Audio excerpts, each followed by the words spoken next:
Career যেটা গঠন করবেন সেটা যেন শুধু ব্যক্তি স্বার্থে না হয়, বরং সেটা যেন দেশ, জাতি, পৃথিবী এবং মানব সভ্যতার জন্য হয়। ইসলামী ছাত্র শিবির সাধারণ ছাত্রদেরকে সাথে নিয়ে একটি সমৃদ্ধ বাংলাদেশের স্বপ্ন বুনেছে, বুনবে ইনশাআল্লাহ। ছাত্র শিবিরের পরিচর্যায় বাংলাদেশ হয়ে উঠুক সুখী বাংলাদেশ, সেই প্রত্যাশা করছি। আসসালামু আলাইকুম রাহমাতুল্লাহ। খুবই গুরুত্বপূর্ণ একটি ভিডিও নিয়ে আপনাদের সামনে হাজির হচ্ছে। বরাবর মতো আপনাদের সকলকে জানাই আন্তরিক সালাম ও শুভেচ্ছা। দেশে প্রবাসে কাছে দূরে যে যেখানে থেকে আজকের ভিডিওটি দেখছেন, খুবই গুরুত্বপূর্ণ একটি ভিডিও। ইসলামী আন্দোলনকে কেন্দ্র করে, ইসলামের এই যাত্রাকে কেন্দ্র করে, কোরআন এবং সুন্নাহ প্রতিষ্ঠাকে কেন্দ্র করে আজকের ভিডিওটি খুবই গুরুত্বপূর্ণ। আপনাদের সকলের কাছে বিনীতভাবে অনুরোধ করবো আজকের ভিডিওটি শেয়ার করবেন এবং ভিডিওটি দেখে আপনারা মন্তব্য করবেন। ইসলামী আন্দোলনের কাজ, আপনার আমার দায়িত্বটা কি। সরাসরি আমরা ভিডিওতে চলে যাচ্ছি। ছাত্র শিবিরের কর্মীরা তাহলে নিজেদেরকে দেশ গড়ার কারিগর রূপে গড়ে তোলার প্রচেষ্টার পাশাপাশি তাদের আরেকটি দায়িত্ব নিতে হবে। সেটা হচ্ছে তাদের সহপাঠীদেরকেও সততার সাথে গড়ে উঠবার জন্য উদ্বুদ্ধ করতে হবে, আহ্বান করতে হবে, সহযোগিতা করতে হবে।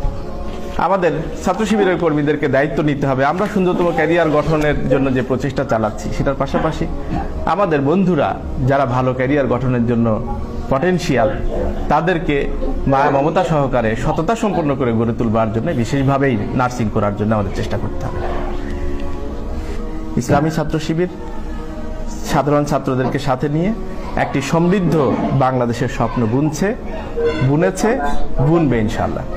প্রিয় ভাইরা, যারা আমরা ছাত্র শিবির করেছি, আমাদের কাছে মনে হয় যে আলহামদুলিল্লাহ আমরা এই আন্দোলনে আসার কারণে কত বড় নিয়ামত পেয়েছি, এবং এটাও মনে হয় এই আন্দোলনে যারা সন্ধান পাচ্ছে না তারা কত বড় নিয়ামত থেকে বঞ্চিত হচ্ছে।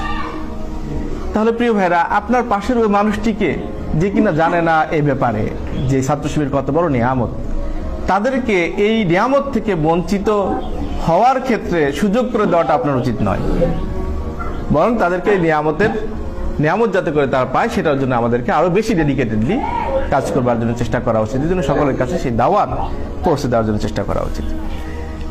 সম্মানিত উপস্থিতি, আমরা ছোটবেলায় প্রধান শিক্ষকের নেতৃত্বে শিক্ষা মিছিল বের করতাম গ্রামে। দু একটা মিছিলে সেরকম অংশগ্রহণ করার সুযোগ আমাদের হয়েছে। সেই মিছিলের একটা প্রধান স্লোগান ছিল, লেখাপড়া করে যে গাড়ি ঘোড়ায় চড়ে সে। কোমলমতি সেই ছোট বয়সের শিক্ষার্থীদের মাথার ভিতরে তাহলে এই লেখাপড়ার বা শিক্ষা গ্রহণের ভুল উদ্দেশ্য তাদের মাথার ভিতরে ঢুকিয়ে দেওয়া হয়। অর্থাৎ লেখাপড়া করতে হবে ভবিষ্যতে গাড়ি ঘোড়ায় চড়বার জন্যে। তাদের সেই আজীবন লালিত সেই স্বপ্ন তারা ধারণ করে নিয়ে যখন পড়ালেখা শেষ করে, তারা চাকরি বাকরি করার সময় বা তাদের যে ক্যারিয়ার গঠন করে, সেই ক্যারিয়ার গঠনের সময় বাড়ি গাড়ি অর্জন করার সুযোগ যখন হয় না, তখন তারা ভিন্ন পথ অবলম্বন করে দুর্নীতিগ্রস্ত হয়ে তাদের সেই উদ্দেশ্য পূরণ করবার জন্য চেষ্টা করে। আমরা রাষ্ট্রের কাছে আবেদন করতে চাই, শিক্ষার সঠিক উদ্দেশ্য শিক্ষার্থীদেরকে শুরু থেকেই শেখান। শিক্ষার সঠিক উদ্দেশ্য বাস্তবায়ন করবার জন্য শিক্ষা ব্যবস্থাকে ঢেলে সাজান।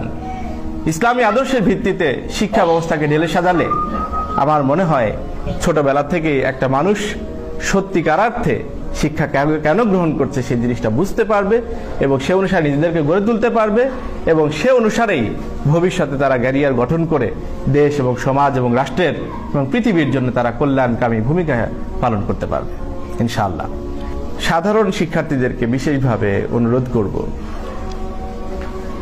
ক্যারিয়ার যেটা গঠন করবেন সেটা যেন শুধু ব্যক্তি স্বার্থে না হয়, বরং সেটা যেন দেশ, জাতি, পৃথিবী এবং মানব সভ্যতার জন্য হয়।